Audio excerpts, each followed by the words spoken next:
Ya, sebelum saya menyampaikan firman Tuhan pada malam hari ini, terima kasih berkesempatan yang Tuhan berikan kepada saya. Saya diberikan kesempatan kembali untuk menjadi berkat di tempat ini. Sebelum saya menyampaikan firman Tuhan, saya ingin melihat adakah Bapak Ibu Saudara pertama kali hadir di tempat ini untuk beribadah di tempat ini. Kalau saudara tidak berkeberatan, saudara bisa mengangkat tangannya. Kami mau berdoa untuk Bapak Ibu. Adakah di antara Bapak Ibu yang baru pertama kali hadir di tempat ini? Ada? Ya, semua jiwa lama semua ya. Terima kasih buat kesetiaan saudara Bapak Ibu hari ini untuk bersama-sama beribadah tempat ini. Dan saya percaya saudara, ibadah inilah ibadah yang penuh kasih karunia. Dan saya percaya setiap pribadi kita merindukan Tuhan di dalam setiap ibadah kita. Dan saya percaya kerinduan kita Tuhan nyatakan di setiap hati kita. Sehingga waktu kita beribadah, kita memuji dan menyembah Tuhan. Kita bisa mengalami hadirat Tuhan. Kita bisa mengalami sukacita Tuhan yang begitu luar biasa. Dan saya percaya Tuhan hadir di tengah-tengah kita. Dan Tuhan tidak pernah tinggalkan umatnya. Dan saya percaya Alkitab berkata dengan iman kita menghampiri tahta kasih karunia.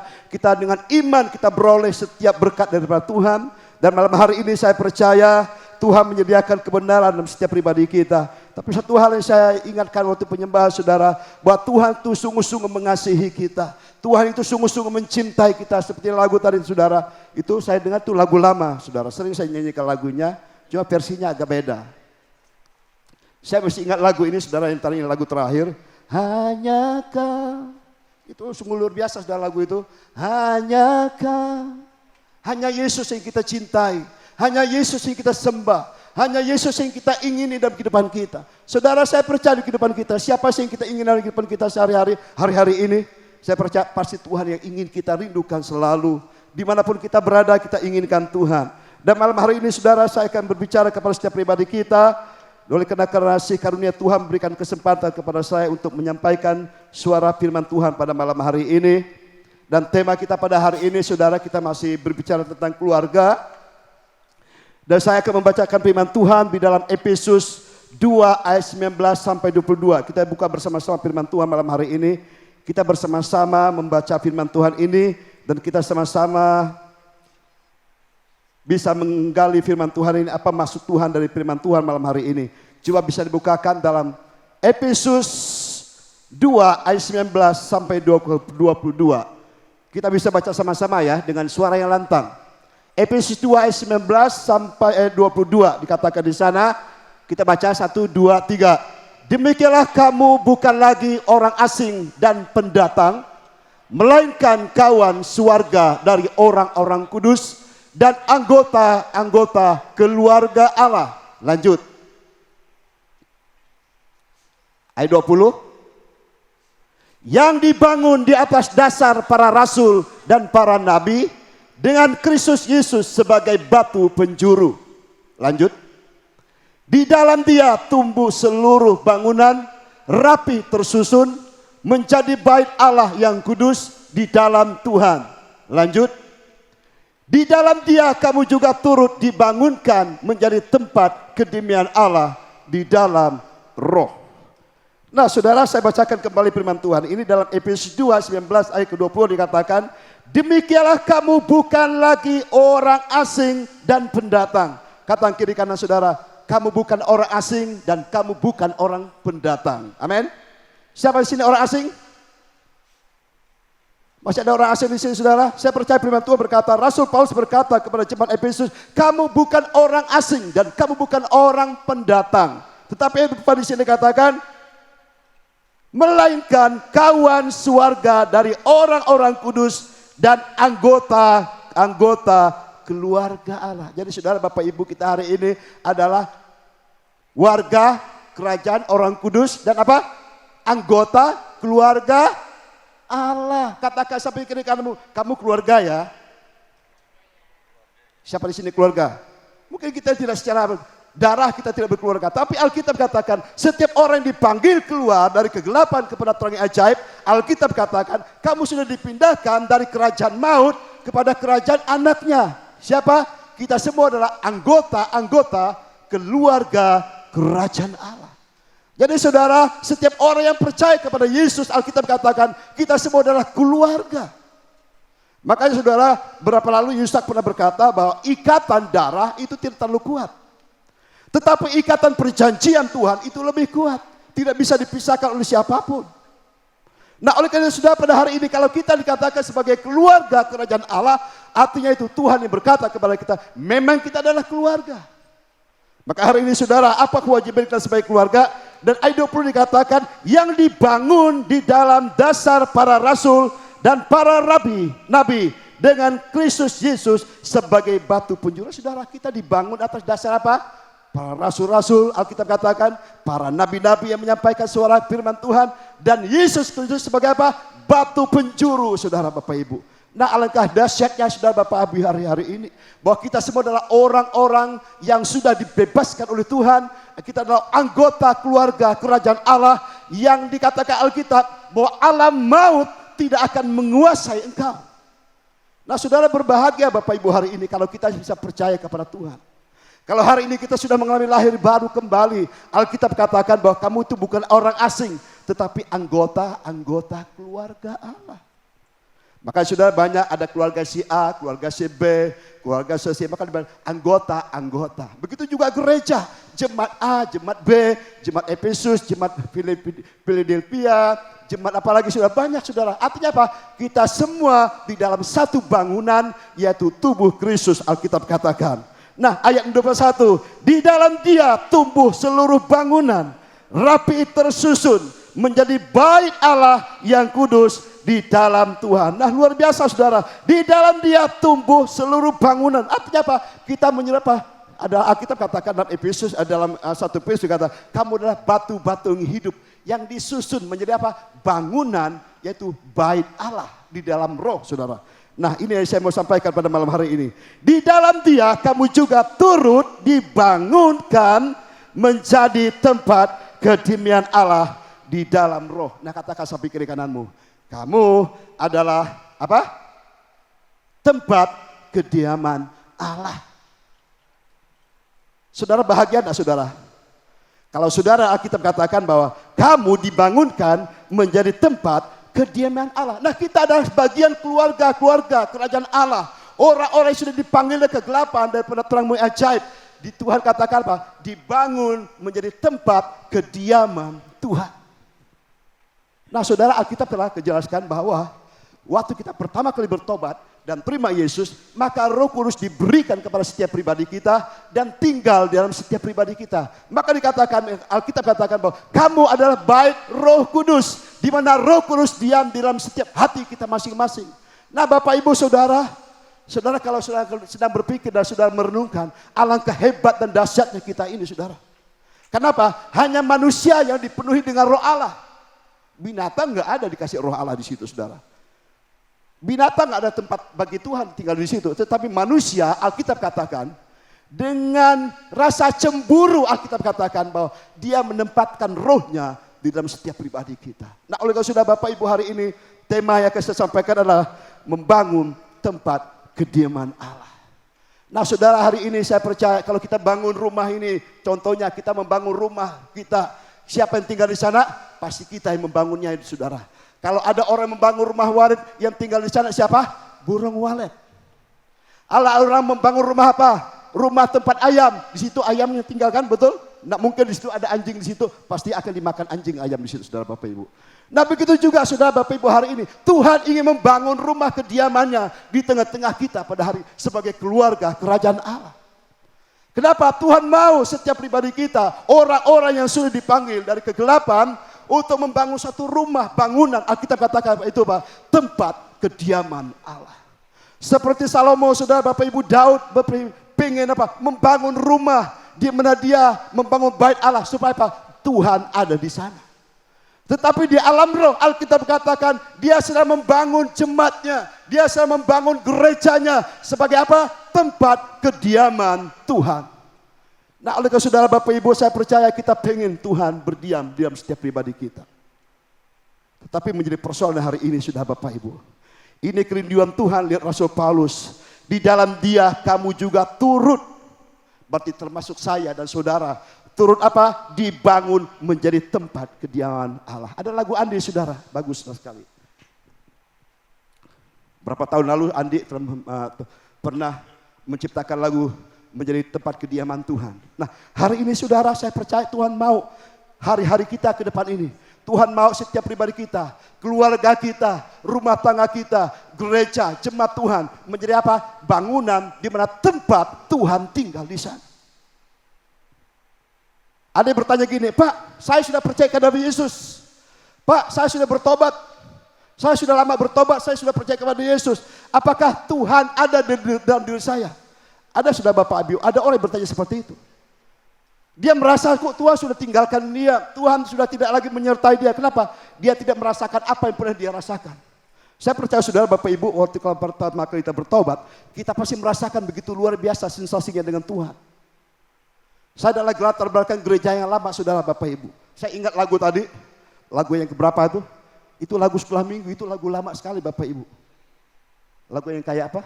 Kayak dangdut apa tadi itu? Nah itu lagu lama, itu lagu sekolah minggu, saya masih ingat lagu itu zaman dulu sekali. Itu ada nongol tadi sudah Bapak Ibu. Nah saudara saya percaya ada banyak sehari-hari ini orang meragu dirinya bahwa roh Tuhan ada dalam dirinya. Sehingga apa? Kita bukan lagi menjadi Kristen yang luar biasa, kita bukan lagi menjadi Kristen yang berdampak bagi orang lain, tetapi justru kita menjadi rumah kediaman hantu. Maka Alkitab katakan bahwa Tuhan turut membangun menjadi tempat kediaman Allah. Nah saudara, menjadi pertanyaan hari ini, bagaimana kita bisa dibangun menjadi tempat kediaman Allah? Saya percaya kita semua ingin menjadi tempat kediaman Allah. Saya pernah waktu itu gembala pernah menyampaikan bahwa kalau kita membangun rumah, artinya apa? Rumah Tuhan, berarti Tuhan tinggal di sana. Nah kalau kita membangun sesuatu rumah tangga dalam kehidupan kita, berarti kita yang tinggal di sana. Nah ada dua kemungkinan saudara, rumah Tuhan atau rumah hantu. Saya masih ingat dulu di Haji Abbas saudara, itu terkenal itu rumah hantu. Kenapa?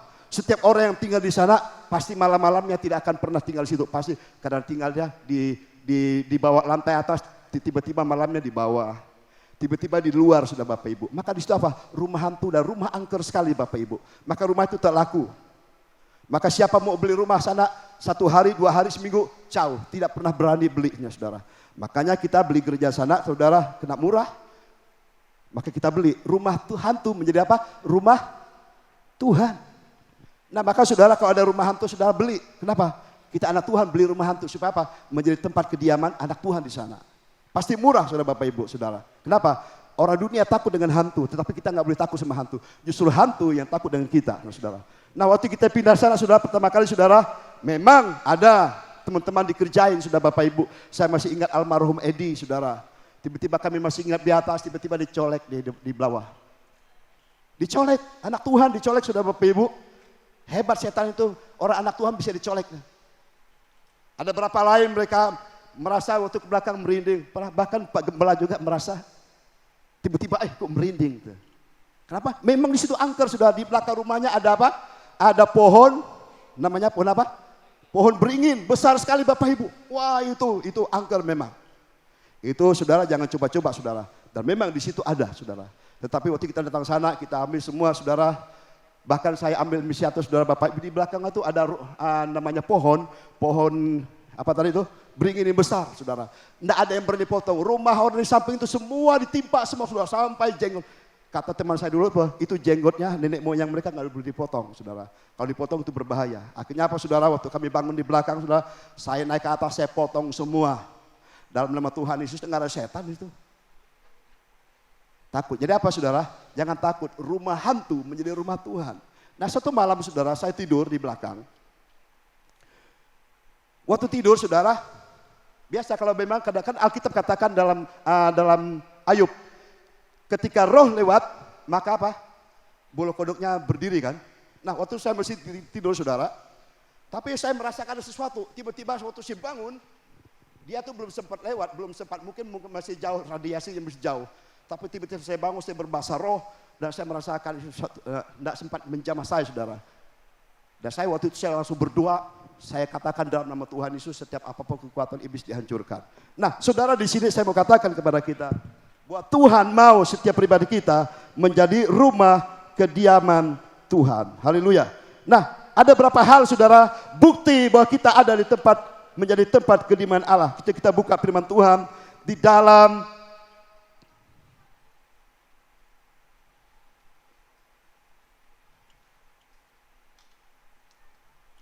2 Korintus 6 ayat 16. Kita buka dalam firman Tuhan 2 Korintus 6 ayat 16 dikatakan, di sini saya bacakan untuk kita, apakah hubungannya bait Allah dengan berhala? Karena kita adalah bait dari Allah yang hidup menurut firman Allah ini. Aku akan diam bersama-sama dengan mereka dan hidup di tengah-tengah mereka. Dan aku akan menjadi Allah mereka dan mereka akan menjadi umatku. Nah, hal yang pertama saudara katakan bahwa kita menjadi rumah kediaman Tuhan, artinya apa? Tuhan tinggal di tengah-tengah mereka. Tuhan tinggal di tengah-tengah keluarga kita. Tuhan tinggal di tengah-tengah jemaat kita. Dan Alkitab berkatakan, dan aku akan menjadi Allah mereka dan mereka akan menjadi umatku. Nah, saudara percaya pertama kali saudara bahwa kita menjadi tempat kediaman Tuhan, artinya apa? Tuhan hadir di rumah itu. Tuhan hadir dalam setiap kehidupan kita. Nah, menjadi persoalan bagaimana tandanya bahwa Tuhan itu hadir di tengah-tengah kita. Apa tandanya bahwa Tuhan itu ada dalam setiap kehidupan kita dan kita menjadi rumahnya Tuhan, sudah Bapak Ibu. Nah, satu hal Alkitab katakan, Allah adalah kasih. Barang siapa mengasihi Allah, maka dia berkenan kepada Tuhan. Kita buka firman Tuhan di dalam 1 Yohanes 4 ayat 8. Bagus sekali ayat ini saudara. Nah, kalau kita mengatakan bahwa Allah ada di tengah-tengah kita, Allah itu tinggal dalam setiap kehidupan kita. Hal yang pertama di sini dikatakan apa? 1 Yohanes 4 ayat 8 dikatakan di sana, barang siapa tidak mengasihi, ia tidak mengenal Allah, sebab Allah adalah kasih. Nah, bukti saudara bahwa kita menjadi tempat kediaman Tuhan, bahwa dalam diri kita ada apa? Ada kasih. Berapa minggu lalu gembala sudah mengatakan bahwa kasih itu penting sekali. Kalau kita mengatakan kita mengasihi Allah, berarti kita harus mengasihi musuh kita, Alkitab katakan. Kita harus mengasihi orang-orang yang mungkin membenci kita. Nah, di sini dikatakan kalau kita mengatakan bahwa Allah ada dalam diri kita, berarti kita harus mengasihi Tuhan. Dan Alkitab katakan bahwa Allah adalah kasih. Ayat 16 dikatakan di sana. Kita loncat ke ayat 16. Kita telah mengenal dan telah percaya akan kasih Allah kepada kita. Allah adalah kasih. Dan barang siapa tetap berada di dalam kasih, ia tetap berada di dalam Allah dan Allah di dalam dia. Nah saudara, untuk kita bicara bahwa Tuhan ada dalam diri kita, kalau kita berbicara bahwa kita adalah tempat kediaman Tuhan, hal yang paling kelihatan adalah kita memiliki kasih dalam diri kita. Nah saudara, saya tiba-tiba teringat ada satu wanita yang terkenal di Alkitab. Di dalam Lukas 7 dikatakan, ada seorang yang terkenal, seorang pendosa, yaitu seorang wanita. Dia datang kepada Yesus dalam perjamuan itu pada hari itu saudara, dan dia membawa minyak satu buli-buli saudara yang paling mahal. Nah, dia datang kepada Yesus dan dia menyeka kaki Yesus, dia menyeka rambut Yesus, dan dia menangis, dia tersungkur dan mencium kaki Yesus. Dan di situ dia saudara melihat bagaimana murid-muridnya dan bahkan orang Farisi berkata, kalau dia ini nabi, kalau dia benar Tuhan, kok dia biarkan orang yang berdosa begitu banyak, kok datang mencium Yesus di situ saudara. Nah, bagaimana wujud kasih seorang wanita ini saudara, kita melihat saudara Bapak Ibu, bahwa di situ dia datang ke situ, dia mencium dan dia mengoles dengan minyak, sehingga apa? Semua ruangan itu dipenuhi dengan apa? Minyak narwastu yang begitu mahal. Apa yang terjadi? Lalu Yesus bertanya kepada Petrus, Petrus, saya mau bertanya kepada kamu. Ada seseorang yang berhutang 150 sikal atau 500 sikal dan 150 sikal. Nah, karena orang ini tidak bisa membayar, Alkitab katakan, maka Tuhan itu membebaskan hutang kepada mereka. Lalu Yesus bertanya kepada Petrus, Petrus, di antara kedua ini siapa yang akan mengasihi Tuhan itu saudara? Lalu dia berkata, orang yang hutangnya banyak itu saudara. Maka dia yang akan apa? Memberi kasih kepada lebih lagi. Nah, maka Yesus juga berkata kepada Petrus, kamu lihat wanita ini datang tadi saudara. Saudara datang sini, saudara tidak menyeka rambut saya. Saudara datang di tempat ini, orang Farisi tidak memberi minum apa semua, tidak saudara. Tetapi wanita yang pendosa ini Alkitab katakan, dia dari tadi mencium saya, dia dari tadi menangis dan tersungkur di kaki Yesus, dan karena dia mengasihi saudara. Nah, satu hal yang korban yang wanitanya apa? Dia memberikan minyak yang paling mahal, saudara. Nah, wujud kasih saudara Bapak Ibu seseorang yang mengasihi Tuhan apa? Dia rela berkorban. Dia memberikan sesuatu yang terbaik kepada Tuhan. Sehingga apa? Hal yang terbaik itu dia korbankan untuk apa? Dia memberikan itu kepada Tuhan. Nah, di dalam ayat Lukas dikatakan di sini, kita baca sama-sama. Di dalam Lukas 7 ayat 47 dikatakan di sini, sebab itu aku berkata kepadamu, dosanya yang banyak itu telah diampuni, sebab ia telah banyak berbuat kasih. Tetapi orang sedikit diampuni, sedikit juga ia berbuat kasih. Nah saudara Bapak Ibu, hari ini menjadi pertanyaan kepada saya dan saudara. Berapa besar kasih kita kepada Tuhan pada hari-hari ini? Alkitab katakan dia seorang wanita yang berdosa. Dia mengasihi Tuhan dengan begitu luar biasa. Kenapa? Dia tahu dia adalah manusia yang berdosa, yang sudah diampuni oleh Tuhan. Sehingga dia memberikan yang terbaik kepada Tuhan. Dia memberikan sesuatu yang berharga kepada Tuhan. Karena wujud kasihnya kepada Tuhan. Nah hari ini menjadi pertanyaan kita. Seberapa besar kasih kita kepada Tuhan? Siapa yang dapat mengukur kasih kita kepada Tuhan? Apa ukurannya sudah kita mengasihi Tuhan? Banyak Alkitab katakan, kasihilah musuh-musuhmu, itu juga salah satu apa? Kalau kita mengasihi Tuhan berarti kita mengasihi orang yang kelihatan di samping kita. Kita tidak mungkin bisa berbicara, aku mengasihi Tuhan, aku mencintai Tuhan, sementara kita hidup di dunia ini. Mungkin teman kita bersalah kepada kita, mungkin teman kita menyinggung kita, mungkin orang-orang di sekeliling kita mengkhianati kita. Apakah kita masih bisa mengasihi mereka? Nah oleh karena Bapak Ibu hari ini, kalau kita mengatakan bahwa kita menjadi tempat kediaman Allah, hal yang paling utama apa? Adakah kita memiliki kasih dalam diri kita? Waktu Tuhan datang kepada Petrus, waktu Petrus mereka sudah tinggalkan Tuhan dan pelayanan mereka, dan mereka kembali manusia lama, Tuhan berkata kepada Petrus, Petrus, kasihkah kamu kepadaku? Sampai berapa kali saudara Bapak Ibu? Sampai 3 kali Tuhan bertanya, Tuhan engkau tahu bahwa aku mengasihi engkau. Lalu Tuhan katakan, gembalakanlah domba-dombaku. Nah saudara Bapak Ibu hari ini, apa yang Tuhan tugaskan kepada kita pada hari-hari ini? Apa kita sudah melakukannya karena kita mengasihi Tuhan? Apa yang kita berikan Tuhan kepada kita untuk tugas kita Tuhan kita kerjakan? Apakah kita lakukan itu karena kita mengasihi Tuhan? Seperti wanita tadi saudara, dia mengasihi Tuhan karena dia tahu dia manusia yang paling berdosa. Maka selanjutnya saudara, kalau kita ceritanya saudara, itu adalah seorang namanya apa? Maria. Bagaimana Maria mengasihi Tuhan luar biasa saudara Bapak Ibu. Sampai akhir hidupnya, waktu Yesus mau dikuburkan, waktu Yesus disalibkan saudara. Bagaimana sikap hati Maria? Dia sungguh-sungguh mengasihi Tuhan. Dan hari ini saudara Bapak Ibu, Tuhan mau setiap pribadi kita. Kalau kita mengatakan tempat kediaman Tuhan, Alkitab katakan bahwa hal yang paling utamanya harus kita berikan dalam kehidupan kita. Dan harus apa? Itu kasih kita kepada Tuhan. Nah wujud kita kasih kepada Tuhan berarti kita mengasihi orang di sekeliling kita Bapak Ibu. Saudara kalau kita melihat dalam perjalanan hidup kita, pasti kita banyak hal yang terjadi di kehidupan kita. Mungkin kita pernah dikhianati, mungkin kita pernah disakiti. Siapa di sini nggak pernah dikhianati atau disakiti? Saya percaya ada.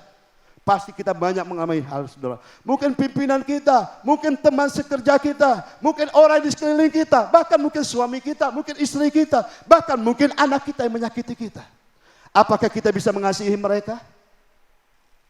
Nah oleh karena sudah Bapak Ibu hari ini, bahwa kasih kita kepada Tuhan itu diwujudkan dengan tindakan kita untuk melakukan apa yang menjadi perintah Tuhan dalam kehidupan kita. Nah oleh karena Bapak Ibu hari ini, kasih mudah diucapkan tetapi sulit untuk kita lakukan. Tetapi Alkitab katakan memang itu harus kita lakukan. Kalau kita mengatakan bahwa kita mengasihi Tuhan, kita harus mengasihi apa yang ada di sekeliling kita. Saudara Bapak Ibu, mungkin saudara berbicara, Pak Pendeta mungkin gak pernah dihaniati. Mungkin Bapak Ibu berkata, mungkin Bapak tidak pernah disakiti begitu luar biasa. Dan saya memang belum pernah disakiti luar biasa. Tetapi setiap apa yang saya alami dalam kehidupan saya hari ini saudara, saya belajar saudara Bapak Ibu, mengasihi orang yang menyakiti kita. Kita belajar berdamai dalam kehidupan kita. Kita gak tahu kapan kita dipanggil Bapak Ibu. Pagi-pagi saudara di kompleks saya, tiba-tiba ada SMS, Inna ilahi rojiun saudara. Telah kembali saudara kita bernama titik-titik. Pagi tadi jam 5 pagi. Berita ternyata kena serangan jantung. Umur baru 30 lebih saudara Bapak Ibu. Punya anak 1. Saudara siapa yang tahu hidup saudara Bapak Ibu hari ini? Mungkin saya sehat hari ini. Saudara orang tetangga itu sehat saudara tiap hari lewat di depan rumah saya. Dia sehat. Kuat orangnya, bodinya kuat, oke semua saudara. Tetapi kok bisa meninggal? Nah itu saudara namanya hidup itu ministry saudara Bapak Ibu. Nah oleh karena saudara setiap hari, setiap waktu mari kita berdamai dengan Tuhan. Kita berdamai dengan Tuhan, kita berdamai dengan orang di sekeliling kita. Berapa minggu ini sudah banyak pesan Tuhan kepada kita hari ini. Kita nggak tahu kapan hidup kita saudara Bapak Ibu. Tetapi Alkitab katakan, mari kita harus sungguh-sungguh mengasihi Tuhan. Dan kita harus berdamai dengan semua orang. Kita buka dalam Alkitab di dalam Efesus 4 ayat 16. Efesus 4 ayat 16 dikatakan di sana, saya bacakan untuk kita. Daripadanya lah seluruh tubuh yang rapi tersusun dan diikat menjadi satu oleh pelayanan semua bagiannya sesuai dengan kadar pekerjaan tiap-tiap anggota, menerima pertumbuhannya dan membangun dirinya apa? Di dalam kasih. Kita harus membangun diri kita, sudah Bapak Ibu, bukan orang lain. Orang lain itu bisa menjatuhkan kita, bisa juga dia membangun kita. Tetapi Tuhan apa? Kita harus membangun diri kita, di dalam diri kita apa? Itu bangun kasih kita kepada Tuhan. Maka Alkitab katakan, kejarlah kasih itu.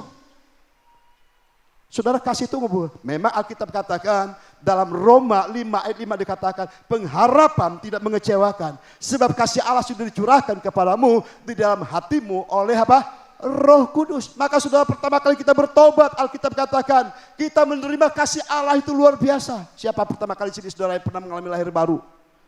Bertobat lahir baru saudara, penuh Roh Kudus. Wah, itu luar biasa Bapak Ibu. Kita begitu mengasihi Tuhan, kita begitu mencintai Tuhan, kita melayani Tuhan, kita menyembah Tuhan dengan segenap hati.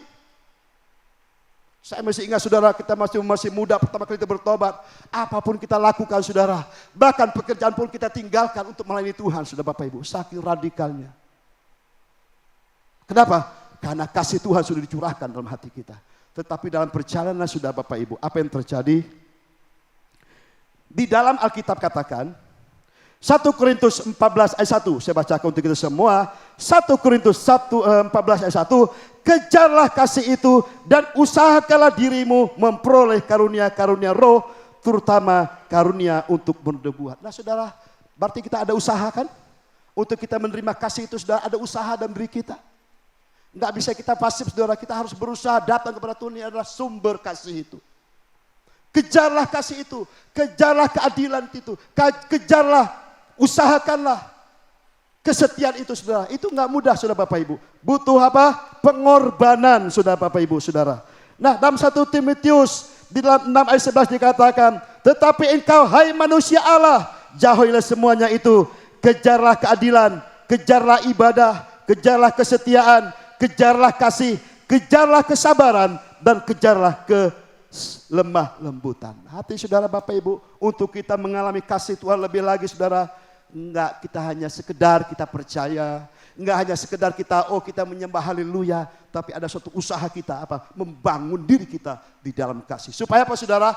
Supaya kita menjadi tempat kediaman Allah. Nah saudara Bapak Ibu saudara, saya percaya satu nasihat Alkitab katakan dalam Wahyu 2. Ada satu perkataan Tuhan yang sangat-sangat keras saudara kepada jemaat di sana. Kita buka ayat ini selanjutnya saudara. Kita buka dalam Wahyu 2. Ini bagus sekali ayat ini saudara, untuk meneguhkan kita betapa pentingnya bahwa kasih itu yang sudah Tuhan berikan kepada kita, itu kita pelihara. Dalam Wahyu 2 ayat 4 sampai 5 saya baca untuk kita semua. Wahyu 2 ayat 4 sampai 5 dikatakan, namun demikian aku mencela engkau karena engkau telah meninggalkan kasihmu yang semula. Itu Tuhan Yesus berkata kepada jemaat di sana, sebab itu ingatlah betapa dalamnya engkau telah jatuh, bertobatlah dan lakukanlah lagi apa yang semula engkau lakukan. Jika tidak demikian, aku akan datang kepadamu dan aku akan mengambil kaki dianmu dari tempatnya jikalau engkau tidak bertobat. Nah saudara, ini keras ayat ini saudara. Kembalikanlah kepada kasih mula-mula. Nah saudara, saya percaya pertama kali kita bertobat kepada Tuhan itu bagaimana sih kita mengasihi Tuhan? Oh itu luar biasa Bapak Ibu. Apapun kita lakukan karena kita mengasihi Tuhan, kita mencintai Tuhan, kita lakukan sesuatu dengan hati yang tulus, dengan hati yang murni, tanpa jerih lelah saudara kita lakukan. Kenapa? Karena kita sudah menerima kasih Allah itu dan kita melakukannya dengan segenap hati. Kadang-kadang mungkin itu pekerjaan yang berat, mungkin itu tantangan yang berat, tapi karena ada kasih dalam diri kita, kita bisa melakukannya dengan segenap hati. Tetapi hari ini saudara, setelah kita begitu lama berjalan menuju Tuhan, Alkitab katakan, kamu menjadi lemah, kembalilah kepada kasihmu mula-mula. Coba kita cek hari ini, berapa besar kasih kita hari ini kepada Tuhan. Alkitab katakan, kalau kamu tidak bertobat, aku akan mengambil kaki Dian dari tempatnya. Saudara, kaki Dian itu apa saudara? Kaki dia adalah tempat seperti lilin saudara, tempat di mana terang itu akan diletakkan. Nah, jemaat Tuhan, gereja Tuhan adalah kaki dianya Tuhan. Nah, kalau kaki dianya itu diangkat saudara, berarti nggak ada tempat untuk menaruh seperti lilin itu saudara. Artinya apa? Akan kegelapan. Nah, berapa banyak hari ini anak-anak Tuhan tanpa disadari, mungkin awalnya begitu radikal kepada Tuhan, begitu radikal untuk mengasihi Tuhan. Tetapi dalam perjalanan hidupnya akan ada tantangan. Dan sehingga apa? Dia tinggalkan kasihnya kepada Tuhan. Dia mulai lemah, dia mulai letih. Dan dia tidak lagi mengasihi Tuhan dengan seluruh hatinya apa? Alkitab katakan, kalau kita tidak bertobat, maka kegelapan itu akan menguasai kita. Kenapa? Karena kaki Dian itu diangkat sudah Bapak Ibu. Nah, Tuhan sendiri akan berkata, dia mengangkat dan mengambilnya saudara. Nah, kalau itu sudah ada tidak lagi saudara, mungkin kita bisa beribadah. Mungkin kita bisa memuji Tuhan, tetapi tidak ada sesuatu dalam diri hati kita. Kering, gelap, semuanya gelap. Mata pun jadi gelap. Apapun semua jadi gelap. Kenapa? Sumber perang itu sudah tidak ada lagi dalam diri kita. Kenapa? Kaki dia yang sudah dia ambil. Maka Tuhan katakan bertobatlah. Kembalilah kepada kasih mula-mula. Nah, oleh sudah Bapak Ibu, untuk kita menjadi rumah kediaman Tuhan. Dan kita mengatakan bahwa kita mengasihi Allah dan kita mencintai Tuhan. Apa? Kita harus sungguh-sungguh. Kita bertobat hari ini. Minta ampun sama Tuhan. Tuhan ampuni hari ini kalau aku sudah lemah. Kalau aku tidak lagi mengasihi Tuhan seperti dulu. Saudara, kalau kita melihat orang yang pertama kali bertobat. Luar biasa.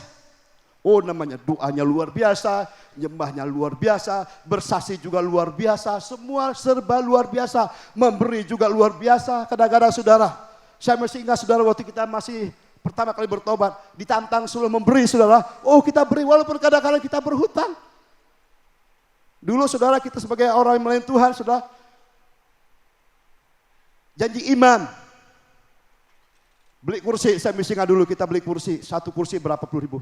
Nah, sementara gaji kita nggak sampai satu kursi, saudara, untuk harga. Tapi kita bisa ambil bagian, ada 2 kursi, 3 kursi. Akhirnya apa? Semua dipotong. Bulan depan nggak diambil persembahan, bulan depan nggak ada persembahan. Artinya, kok bisa hidup? Ya masih hidup lah, mesti makan. Kenapa? Karena kita mengasihi Tuhan. Ada banyak orang saudara, mereka berkorban. Anak sekolah ambil kursi. Nah, hari ini sudah Bapak Ibu, kita ada tantang untuk beli LED. Siapa mau berani memberikan? Karena kalau semua mengatakan, oh aku mengasihi Tuhan, mari. Sudah saya tahu berapa panitia kita butuhkan. Mari saudara Bapak Ibu. Kalau kita benar mengasihi Tuhan, kalau kita mencintai Tuhan, apa yang kita bisa berikan kepada Tuhan? Ada berkata, Pak saya nggak ada duit. Seberapa yang ada padamu? Yang penting hatinya dulu, karena kita mengasihi Tuhan. Nah, saya percaya saudara, karena kita mengasihi Tuhan, maka kita bisa berkorban. Seperti wanita saudara, memberi sesuatu yang terbaik kepada Tuhan. Kenapa? Karena dia mengasihi Tuhan. Nah, oleh karena saudara Bapak Ibu hari ini, kalau kita ingin menjadi tempat kediaman Tuhan, hal yang paling utama apa? Kita memiliki kasih dalam diri kita. Bukti kita mengasihi Tuhan apa? Kita lakukan sesuatu yang terbaik untuk Tuhan.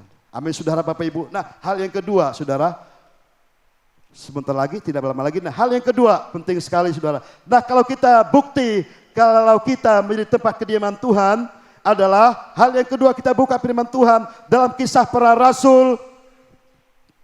Kisah Para Rasul 2 ayat ke-42. Kisah Para Rasul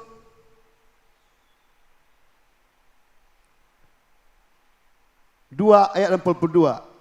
Di sana judulnya apa saudara? Cara hidup jemaat yang pertama. So, saya bacakan saudara. Orang-orang yang menerima perkataannya itu memberi diri dibaptis. Dan pada hari itu jumlah mereka bertambah kira-kira 3.000 jiwa.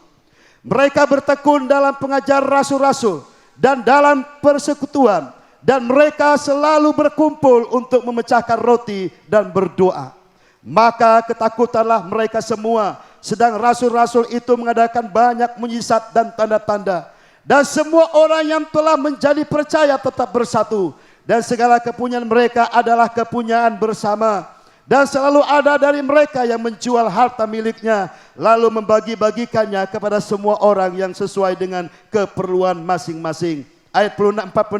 Dengan bertekun dan dengan sehati. Mereka berkumpul setiap hari dalam bait Allah. Mereka memecahkan roti di rumah masing-masing secara bergilir dan makan bersama-sama dengan gembira dan dengan tulus hati sambil memuji Allah, dan mereka disukai semua orang. yang semua orang. Dan tiap-tiap hari Tuhan menambahkan jumlah mereka dengan orang yang diselamatkan. Nah, ini luar biasa saudara Bapak. Ini bukti orang menjadi tempat kediaman Allah dan mereka melakukan semuanya di dalam kasih karunia Tuhan. Nah, hal yang kedua saudara, bukti bahwa kita adalah tempat kediaman Allah adalah kita bertekun di dalam pengajaran, doa, dan penyembah. Alkitab katakan, waktu pertama kali mereka rasul-rasul mengalami lawatan Tuhan dan banyak orang bertobat kepada Tuhan. Alkitab jelas berkata, setiap murid-murid mereka berkumpul bersama-sama menerima pengajar rasul-rasul dan mereka berkumpul di rumah mereka masing-masing setiap hari dan mereka memecahkan roti dan mereka berdoa dan sambil memuji Tuhan dan banyak orang bergabung pada mereka. Nah, betapa pentingnya saudara. Nah, bukti bahwa kita tinggal di dalam rumah kediaman Tuhan adalah apa? Kita hidup di dalam pengajaran Tuhan, kita hidup dalam doa, kita hidup dalam penyembahan kepada Tuhan. Nah saudara, hari ini saya mau katakan kepada Bapak Ibu, kita lihat banyak Alkitab di sini saudara. Kalau kita berkata bahwa aku adalah orang yang tinggal dalam terang, bahwa Tuhan ada dalam diri saya percaya orang itu pasti memiliki roh yang sama, yaitu harus mengalami apa? Pengajaran dari para rasul. Nah, banyak pengajaran saudara Bapak Ibu hari ini yang kita bisa terima di YouTube banyak saudara Bapak Ibu, tetapi itu belum tentu sehat. Nah, di gereja ini saudara kita ada pemuritan, kita ada pengajaran saudara dari DK, dari apa HB hidup berjemaat zaman dulu. Nah, sekarang apa? Menjadi murid Kristus saudara Bapak Ibu. Kita ikut apa lagi? NIP semua kita diajarkan supaya apa? Kita diperlengkapi. Dan yang terakhir saudara apa? Kita membangun hubungan kita kepada Tuhan itu doa kepada Tuhan. Ini penting Bapak Ibu. Kenapa Alkitab katakan, kalau kita lihat di dalam kisah Matius 21 dikatakan, waktu Yesus masuk ke bait Allah apa yang terjadi? Di sana ada banyak penjualan, ada banyak tempat berdagang, semua sudah berantakan. Tiba-tiba Yesus datang ke sana dan dia obrak-abrik semua. Alkitab katakan, di rumah Bapakku menjadi rumah apa? Tempat penyamun, Alkitab katakan. Tetapi kamu menjadikan semuanya menjadi rumah penyamun, tetapi rumah Bapakku sebenarnya apa? Menjadi rumah doa bagi segala bangsa. Nah, kalau kita mengatakan kita adalah bait Allah, kalau kita mengatakan bahwa kita adalah keluarga kerajaan Allah, kita harus membangun apa saudara? Doa pribadi dengan Tuhan. Penting Bapak Ibu saudara berkata, Pak, saya susah berdoa. Ada berapa kali saudara, saya susah berdoa. Kadang-kadang berdoa makan, kadang-kadang doa tidur sebentar. Itu bukan doa, itu doa yang hanya sekedar Bapak Ibu. Yang dimaksud di sini adalah mereka membangun satu hubungan. Maka dikatakan dalam Matius 26 ayat 40-41 dikatakan, tidak sanggupkah kamu berjaga-jaga dengan aku 1 jam saja? Roh memang penurut, daging lemah. Berjaga-jagalah dan berdoalah supaya apa? Kamu jangan jatuh ke dalam pencobaan. Penting Bapak Ibu hari-hari ini doa. Kenapa? Doa adalah satu tiang kekuatan untuk kita terus di dalam hadirat Tuhan. Doa adalah salah satu untuk kita tetap kuat di dalam Tuhan. Waktu kita berdoa bukan hanya kita doa hanya minta. Doa bukan hanya sekedar minta. Tapi doa adalah satu hubungan dengan Tuhan. Kita membangun hubungan dengan Tuhan. Kita membangun kekuatan kita di dalam Tuhan. Waktu kita menyembah, waktu kita berdoa. Kita sedang menerima impartasi daripada Tuhan. Kita sedang menerima hal-hal yang baik daripada Tuhan.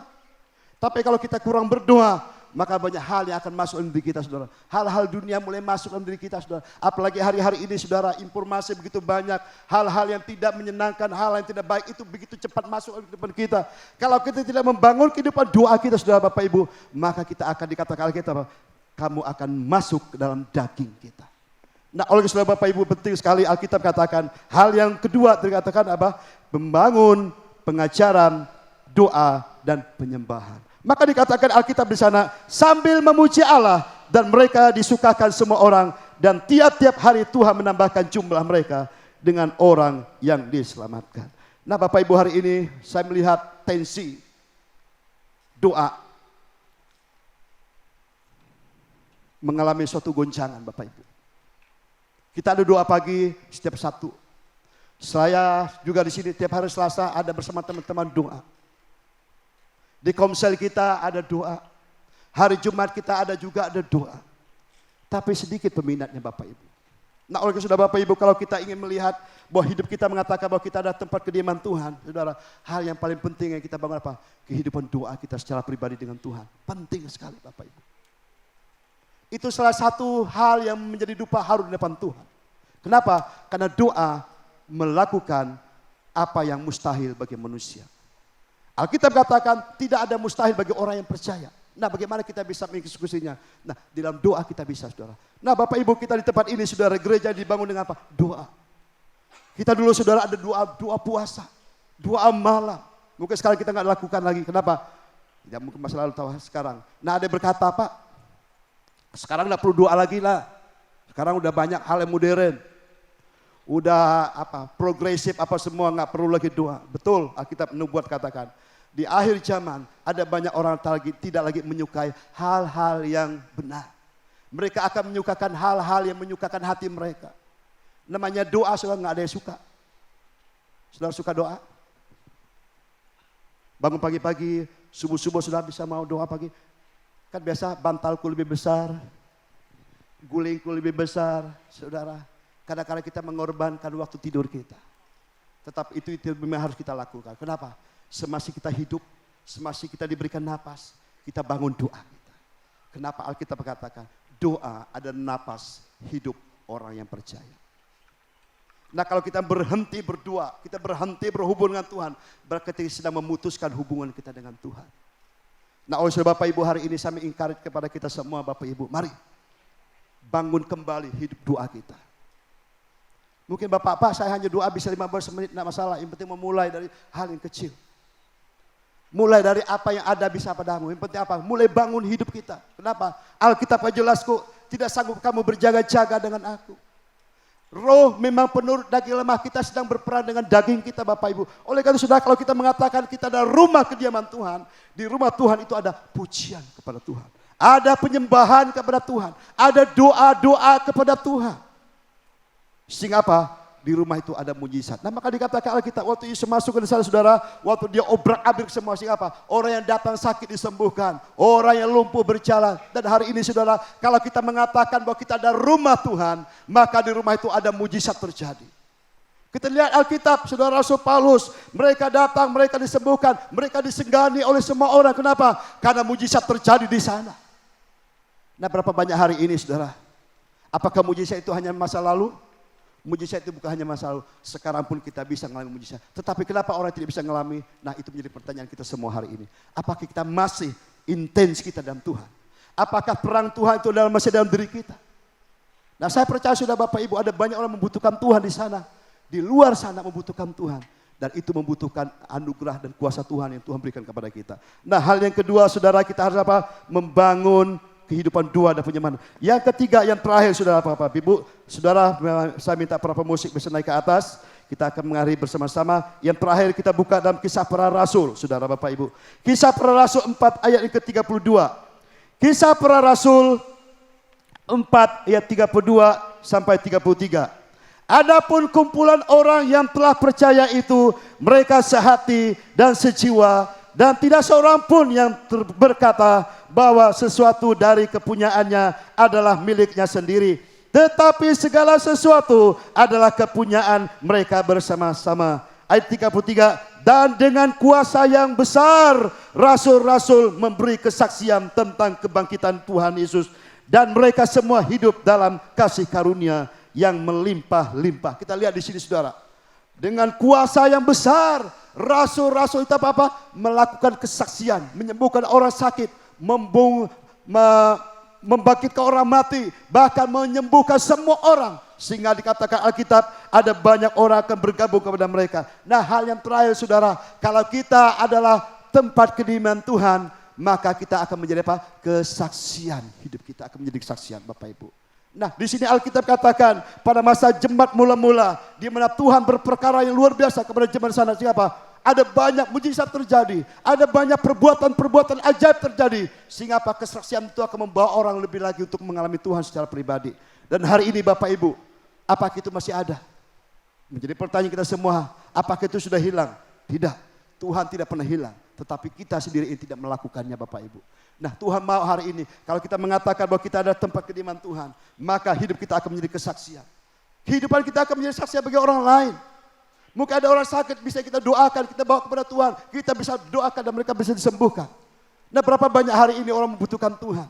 Tapi kalau kita sendiri tidak mengalami kemuliaan Tuhan. Kalau kita sendiri tidak mengalami tinggal menjadi rumah kediaman Tuhan. Apa yang bisa kita buat Bapak Ibu? Maka benar Bapak Ibu Saudara. Satu nubuatan hamba Tuhan yang bernama Billy Graham. Bahwa pada hari-hari terakhir ini. Ada banyak orang kehilangan Roh Kudus. Tapi mereka masih beribadah. Nah, hari ini Bapak Ibu, kita mau menjadi kesaksian bagi banyak orang.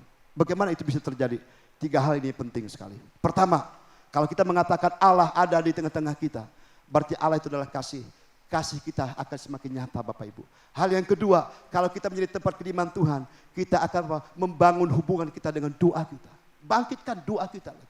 Bangkitkan penyembahan kita lagi. Bangunkan kembali kita. Kesukaan kita pengajaran Tuhan. Pengajaran firman Tuhan. Kita baca Alkitab kita saudara Bapak Ibu. Kalau mengatakan saya orang percaya kepada Tuhan. Tapi tidak pernah baca Alkitab saudara Bapak Ibu. Apakah kita akan menjadi rumah Tuhan atau kita menjadi rumah hantu? Alkitab berkatakan. Waktu Yesus berkata. Waktu rumah itu padahal sudah dibersihkan.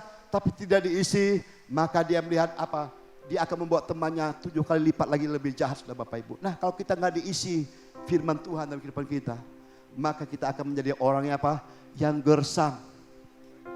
Kita menjadi orang yang agamawi. Kita menjadi orang-orang yang beragama, saudara. Tetapi kita kehilangan esensi kebenaran Tuhan.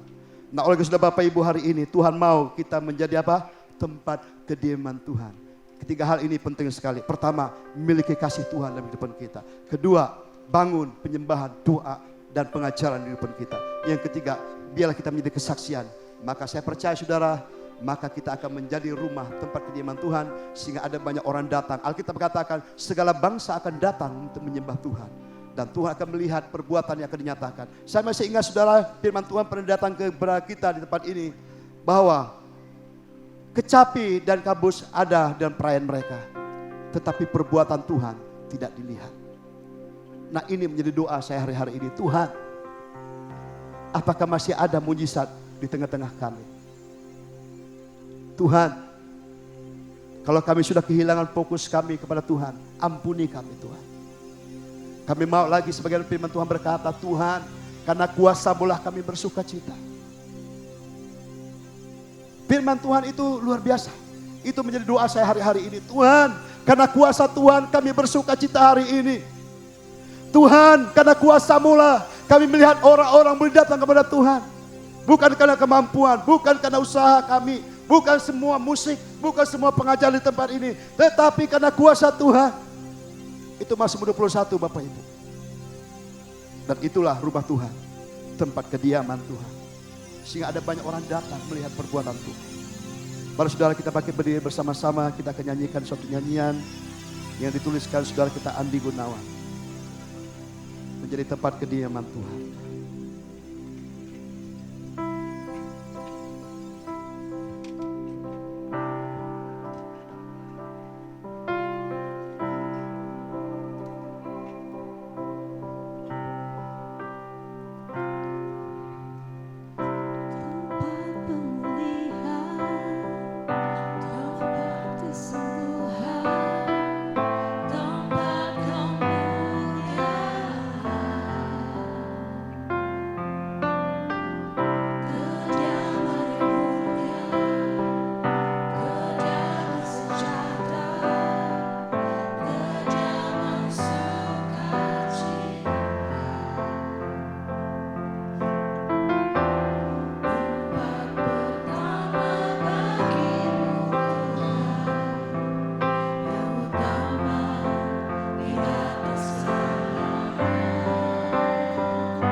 sekali lagi katakan dari awal.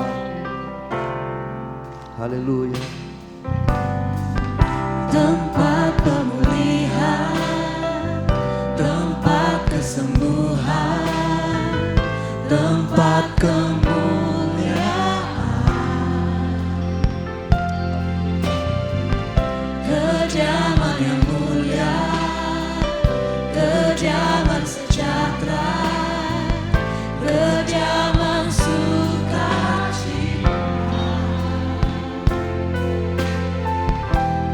Tempat pertama bagimu Tuhan, yang utama di atas segalanya,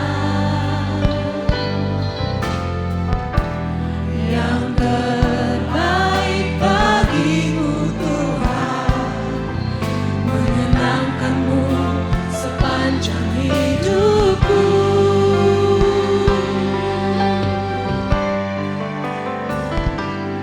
Ku bangun Tuhan rumah kediaman-Mu, Kau bertahta berkuasa selamanya. Hatiku Tuhan tempat kediaman-Mu, ku milik-Mu, ku anak-Mu, Kau Tuhanku, Kau Bapakku. Hatiku rumah kediaman. Katakan membangun. Ku bangun Tuhan rumah kediaman-Mu, Kau bertahta berkuasa selamanya. Hatiku Tuhan tempat kediaman-Mu, ku milik-Mu, ku anak-Mu, Kau Tuhanku, Kau Bapakku. Rumah kediaman-Mu. Haleluya. Rumah kemuliaan, rumah kesembuhan, rumah sukacita, itulah rumah Tuhan. Tuhan mau membangun setiap itu dalam setiap pribadi kita hari-hari ini. Tuhan mau bahwa kita, Tuhan bangun menjadi tempat kediaman bagi Tuhan. Sehingga ada banyak orang yang membutuhkan Tuhan dan akan mereka melihat. Sebab di rumah Tuhan ada kasih yang nyata. Di rumah Tuhan ada mujizat terjadi. Di rumah Tuhan ada roti yang tersedia. Di rumah Tuhan ada kesembuhan. Bapak Ibu, hari ini firman Tuhan mengajarkan kepada kita, Tuhan mau setiap pribadi kita di tempat ini menjadi tempat kediaman bagi Tuhan. Oleh itu bangun hidup kita hari-hari ini. Bangun komitmen kita kepada Tuhan lebih lagi. Kita mengasihi Tuhan lebih lagi. Kita bangun hidup kita. Kita bangun kita lebih lagi dalam pengajaran firman Tuhan. Baca firman Tuhan. Renungkan firman Tuhan. Bangun penyembahan kita kepada Tuhan. Sebab itu satu-satunya untuk kita mengenal Tuhan secara pribadi, yaitu membangun hubungan secara pribadi dengan Tuhan lewat doa dan penyembahan. Maka saya percaya Alkitab katakan, kalau kita menjadikan rumah Tuhan menjadi rumah doa, maka Alkitab katakan segala bangsa akan datang kepada Tuhan. Mari angkat tanganmu saat ini. Bapa di surga, kami bersyukur kepada Tuhan. Kami bersyukur Tuhan Engkau membangun kami menjadi jemaat-Mu di tempat ini. Menjadi jemaat yang kuat, jemaat yang mengenal, jemaat yang penuh kasih karunia. Yaitu jemaat yang menjadi tempat kediaman-Mu ya Tuhan. Kami mau Tuhan anak-anak-Mu di tempat ini. Sebagaimana Engkau pernah berkata kepada kami umat-Mu di tempat ini. Engkau bangun kami di tempat ini menjadi rumah kediaman-Mu. Sehingga kami akan melihat bangsa-bangsa akan datang kepada Tuhan. Orang-orang yang berdosa akan datang kepada Tuhan. Orang-orang yang lemah, orang-orang yang sakit, orang-orang yang membutuhkan Tuhan. Sebab di tempat ini, setiap umat-Mu dan jemaat-Mu di tempat ini membangun kediaman bagi Tuhan. Sehingga Tuhan ada di tengah-tengah kami. Tuhan tinggal di dalam diri kami. Sehingga kami akan melihat perbuatan-perbuatan yang ajaib. Dan kami percaya Tuhan, itu semua dikerjakan oleh Roh-Mu yang kudus, Oleh itu Bapa, hamba mau berdoa untuk jemaatmu hari ini. Kami rindu Tuhan setiap pribadi kami hari ini. Mulai saat ini kami membangun diri kami di dalam kasih-Mu. Kami membangun diri kami dalam pengharapan di dalam Tuhan. Sebab Engkau sudah mencurahkan kasih-Mu dalam hati kami. Dan kami akan bangkit bersama-sama untuk menjadi alat-Mu. Untuk membangun rumah kediaman-Mu di dalam Roh-Mu yang kudus ya Tuhan. Terima kasih Bapa buat firman-Mu hari ini. Kuatkan, teguhkan kami untuk kami melaksanakan bagian kami. Sebab kami tahu Tuhan sudah mencurahkan Roh-Mu. Kasih-Mu sudah Kau berikan kepada kami. Oleh karena itu Bapa, berikan hati kepada kami untuk kami lebih lagi mengasihi Tuhan dengan kami melakukan kehendak-Mu. Terima kasih Bapa, terima kasih buat malam hari ini. Kami bersyukur ya Tuhan. Segala pujian hormat bagi Engkau. Di dalam nama Tuhan Yesus kami berdoa. Haleluya. Amin. Ya, silakan dulu Bapak Ibu semua.